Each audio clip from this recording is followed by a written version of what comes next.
Me llamo Marco. Ella es americana. Me llamo Jose. He is from Cuba. Él es de Cuba. Let's go. 10 in a row. Oh, I'm filming already. Yeah, I'm just doing Duolingo, trying to learn Spanish.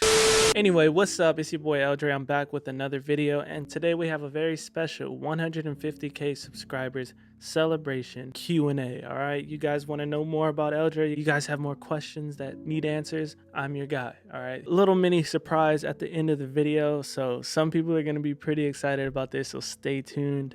Thank you guys so much for 150K. I feel like it was just yesterday I was struggling to get to 10K, you know what I'm saying? So I finally got 10K, and now I'm at 100 and I don't know, I think I might be at like 153K, so we're on our way to 200K. So I don't know, next giveaway at 200K subscribers, you tell me. Oh, by the way, for everyone asking, I picked the winner for the Akai MPK MK3. He won, he already got it, posted it on his story and everything, so you know it's legit. So shout out to him. But yeah, maybe 200K subs and we'll do another giveaway. But without further ado, let's get into this Q&A.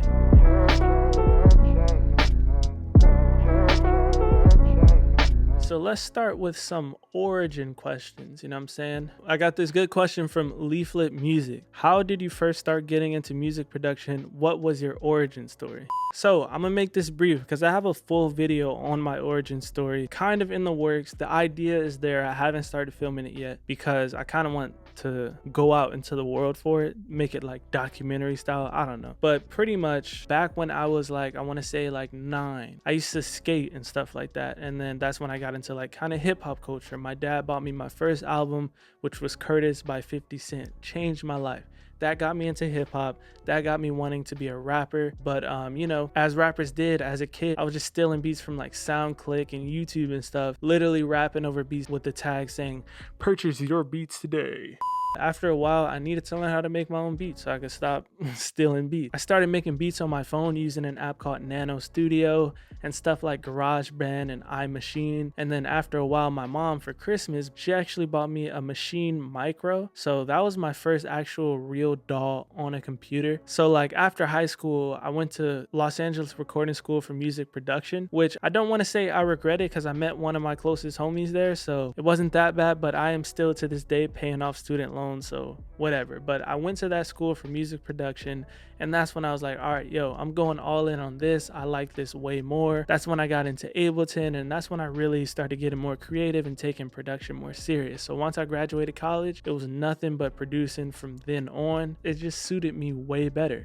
And then so next question that kind of builds off of that question is from Vanini Panini. Nice name. They said, what were your biggest struggles when you started producing, and when did you start? So I already said when I started, I was a kid pretty much. It's 2020. I want to say I really started taking production seriously in 2018, but technically I've been producing since like 2015 or something like that. But anyway, my biggest struggles were just my own laziness. My laziness and my anti-socialness. Me being lazy, just coming home from school or whatever it was, coming home from school or work and just not making beats, not working on music. And then what's worse is I would complain. Whenever I would see people doing better than me, I'd complain. I'd be like, dang, why did they get this? I'm just as good as them. Or I would complain that I don't have enough time. But in reality, I go home, watch Netflix, I don't know, play video games or something like that. And maybe I'll work on a beat today, maybe I'll work on a beat tomorrow. I was probably making like 1 or 2, 3 beats a week. And that was a big struggle for me to get over. But eventually, after I graduated college and I realized, look, I just got like 30,000 in student loans after going to this college. I need to make sure I make it in music. So after college, I was just like, all right, we're going all in. So that's when I, you know, like I said, started posting every day and being really, really consistent with everything I do. But yeah, that's that. On to the next. All right, next question is from Jessica Barco.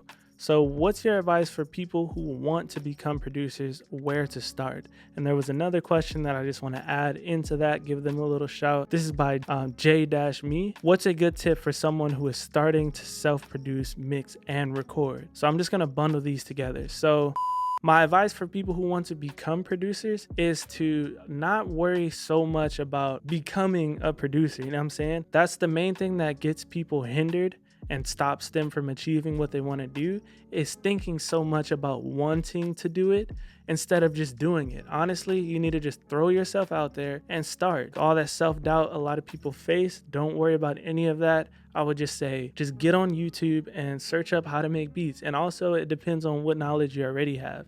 If you have absolutely zero knowledge about anything music related, then you really need to go pick up some courses on Udemy or something like that. Learn a few basics of music. You'd have to pick a DAW. I always recommend people, if you have an iPhone, just download GarageBand or maybe some other beat making apps. Try it out that way, get familiar with it, listen to a lot of music, and learn, practice.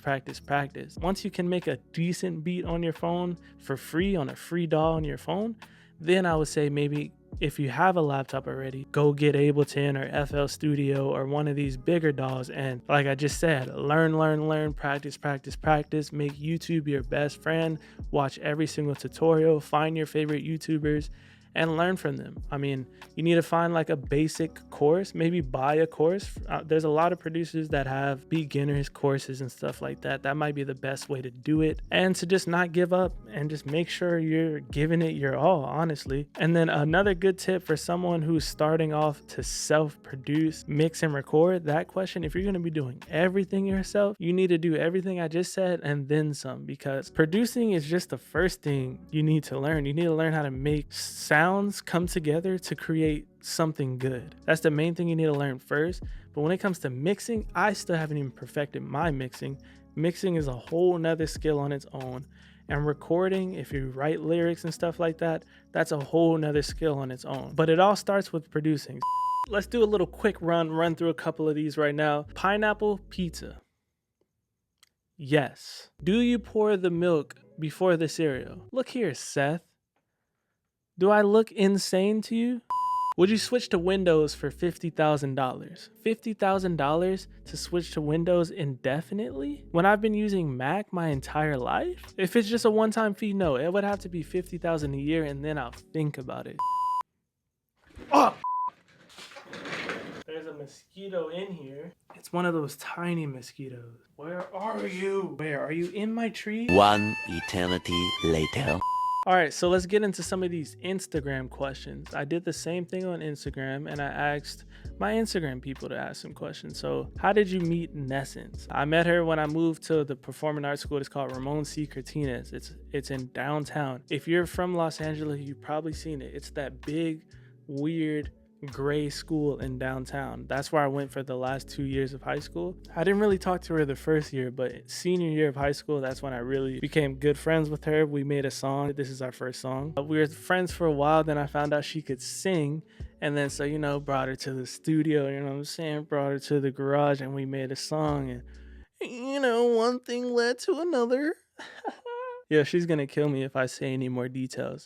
Okay, these are two good questions because just today I announced that my beat store is coming down. I'm closing my beat store. I'm done leasing beats. So why are you not leasing anymore? Did you sign a deal? Also, what made you decide to close your beat store? I haven't said it on YouTube yet, but I'm closing my beat store by the end of the month. So here's my reasoning. I know a lot of people are killing it in the online beat selling game. It's not like the industry isn't dead. It's not too oversaturated, nothing like that. But to keep it 100% with you, I started selling beats just as a way to make money and to quit my job. I never really wanted to be just, an online beat seller. I didn't want that to just be my main thing. I just wanted to do it to make money until I could do what I wanted to do, which is just make music. I did make some good money off of it. I'm not gonna say I wasn't even nowhere near the top sellers. Like some months I would make like $1,000 to $2,000. Other months I would make like $300. Like it was super inconsistent. This year I stopped promoting it. I upload maybe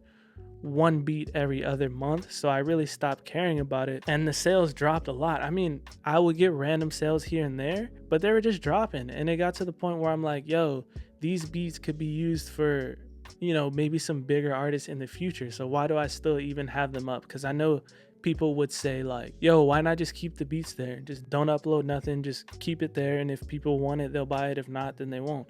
I've thought about that, but it's like, what's the point? You know what I'm saying? Like, I'm making way more money off of my other music related stuff. I feel like my focus isn't fully there. I don't want to be doing anything that my focus isn't really there for it, you know what I'm saying? But it was fun while it lasted. I had fun selling beats. It was a challenge. Yeah, it was really what started it all for me. So I'm super grateful for everybody. If you've bought a beat from me in the past, thank you. And if any of you guys want to go buy beats before I close my beat store officially, I'm doing 50% off. Use the code BYE50, 50% off for the rest of the month or until I close the store, because it might be sooner than a month. I might do like 2 weeks. I don't know. Anyway, I'm still making beats. I'm going to be focusing more on selling sample packs, because one of the things I did, and here's a tip for anybody who's looking to sell beats.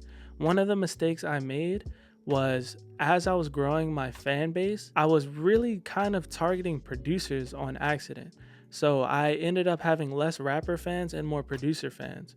So now I'm gonna be focusing more on giving stuff to producers. Like my L.Dre drum kit volume 2 is dropping soon. I drop free stuff all the time for producers. It's gonna be proudbyldre.com, and it's gonna be focused on selling sample packs, producer merch, music related merch, and I don't know yet, but those are the two things that the website is gonna be for. So stay tuned for that.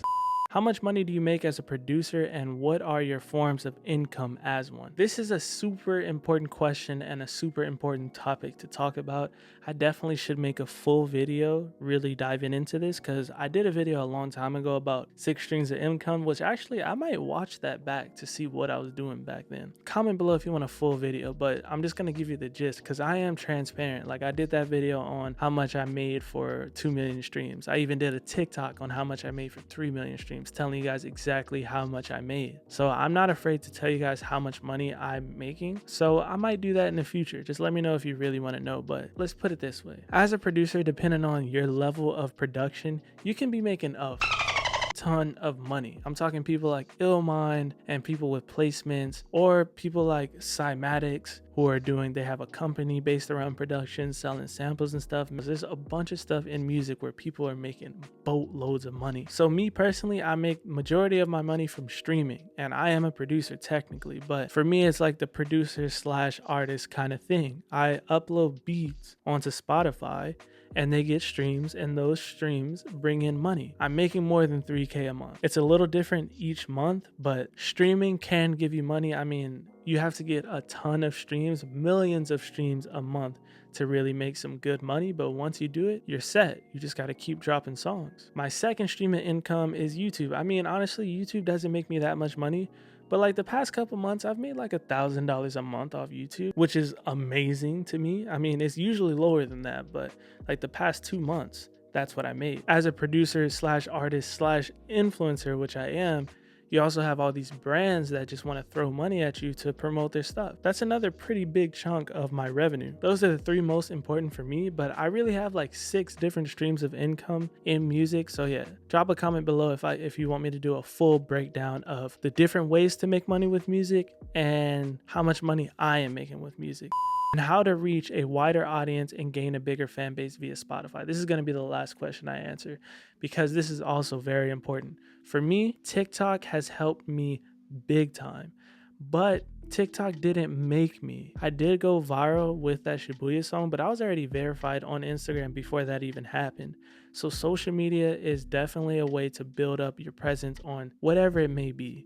But at the end of the day, I'd rather have 500,000 followers on Spotify than Instagram, because Spotify, that's direct money. You know what I'm saying? Those are real fans listening to your music all the time. Instagram, TikTok, Twitter, whatever it may be, it's really hard to get people to just click your link. And I know that from experience, because at one point I had like 60,000 Instagram followers, but I only had like 5,000 monthly listeners on Spotify. So it was really difficult. There's like 3 ways to do it. One way is, do things that could go viral on TikTok or Twitter, whatever it may be.